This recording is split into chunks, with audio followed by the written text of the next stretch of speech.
डिसेंबरला एकनाथ शिंदे यांचा खेळ होईल. फडणवीसांनी आधीच 3 हिंट दिल्यात. फूट अटळ आहे.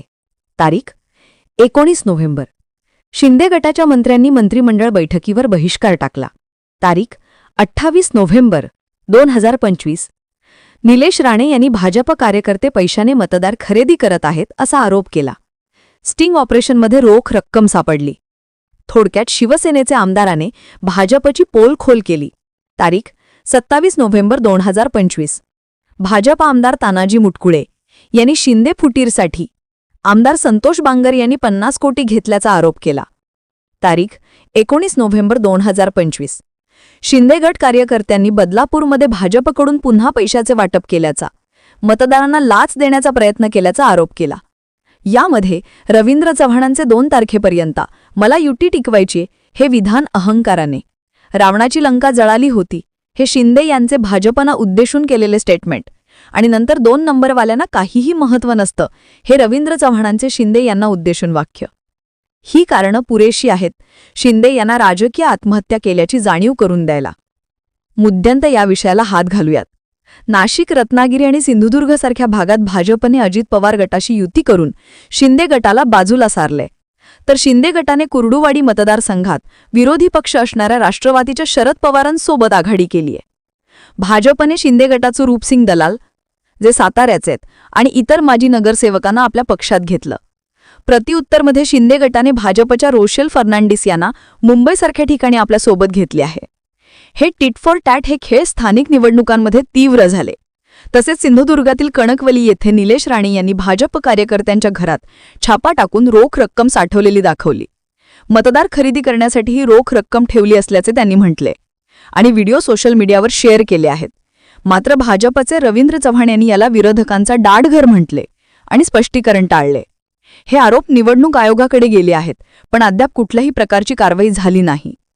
20 नोव्हेंबर 2025 पर्यंतच्या घडामोडींमध्ये शिंदे गटाच्या मंत्र्यांनी, उदाहरणार्थ गुलाबराव पाटलांनी मंत्रिमंडळावर बहिष्कार टाकला होता. भाजप आमदारांच्या मतदारसंघात जास्त निधी मिळतो, तर शिंदे गटाच्या भागांना दुर्लक्ष केलं जातं असं म्हटलं होतं. उदाहरणार्थ शहरी विकास खात्याचं निधी वाटपात दुजाभाव असल्याचा आरोप सुद्धा झाला. शिंदे आणि फडणवीस यांनी नंतर चर्चा करून निधी वाटपाचे आश्वासन दिलं, पण हे तात्पुरतं दिसलं. स्थानिक निवडणुकांमध्ये जसं ठाणे, सिंधुदुर्ग, नाशिक हे घटक पक्ष एकमेकांना आव्हान देत आहेत. उदाहरणार्थ ठाणे महानगरपालिकेत शिंदे गटाच्या बालेकिल्ल्यात भाजपने स्वबळावर लढण्याचा इशारा दिलाय, ज्यामुळे स्थानिक नेत्यांमध्ये आता संघर्ष वाढत चाललाय. तसेच रत्नागिरी नगरपालिकेत सुद्धा काहीसं चित्र वेगळं पाहायला मिळालंय. या रत्नागिरी नगरपालिकेमध्ये भाजपच्या 3 उमेदवारांनी शेवटच्या क्षणी शिंदे गटाच्या तिकिटावर अर्ज भरले आहेत. या सगळ्या घडामोडींमध्ये तुम्हाला एक गोष्ट लक्षात येतेय का? एकनाथ शिंदे असोत किंवा देवेंद्र फडणवीस असोत, डाव कोणी कोणाच्या विरोधात खेळेल, हे डाव कधी कोणावर पडले हे समजून घ्यायचे असेल तर एकनाथ शिंदे यांच्या हालचाली मागदहा करा. जसं मी म्हटलं, देवेंद्र फडणवीस यांच्याकडे किंवा त्यांच्या भाजप या पक्षाकडे बहुमत असताना सुद्धा देवेंद्र फडणवीस यांना मुख्यमंत्रीपदाची शपथ घेण्यासाठी 8 दिवसांचा काळ लागला.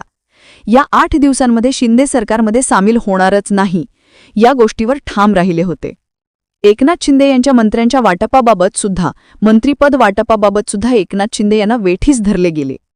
योगेश कदम, संजय शिरसाट, संदीपान भुमरे, दादा भुसे, चांगले मंत्री जे आहेत एकनाथ शिंदे यांचे, ते आजच्या डेटला अडचणीत आलेले आहेत. या सगळ्यांचा कळस म्हणूनच कॅबिनेट बैठकीवरती एकनाथ शिंदे यांच्या मंत्र्यांनी सरसकट बहिष्कार टाकले होते.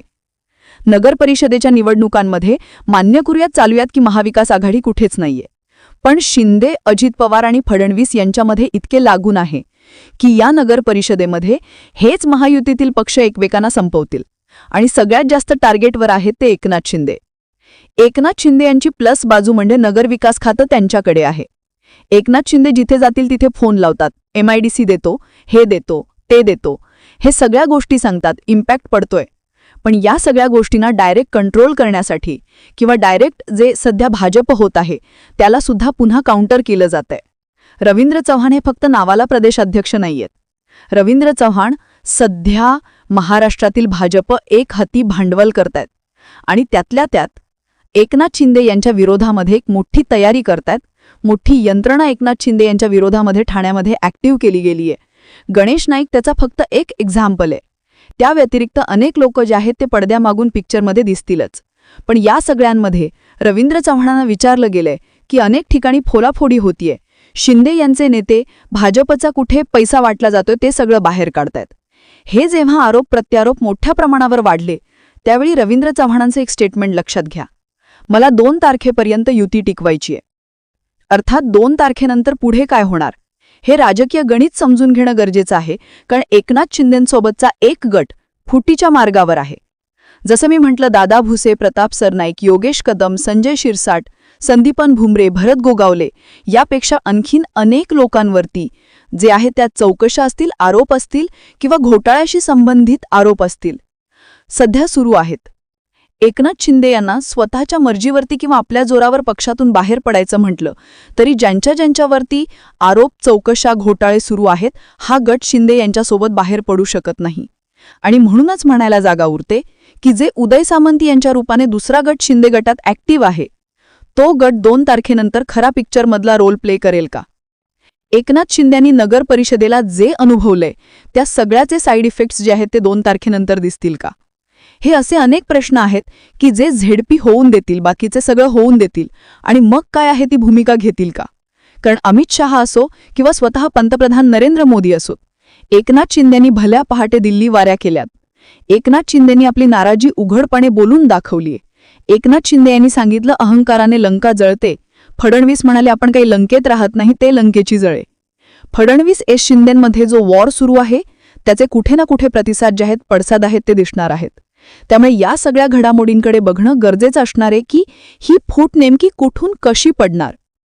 पण एवढा तरी लिहून घ्या की 2 तारखेनंतरची फूट अटळ आहे. एकनाथ शिंदे यांना 2022 साली केलेल्या बंडापेक्षाही मोठी किंमत जी आहे ती या काळामध्ये मोजावी लागतेय.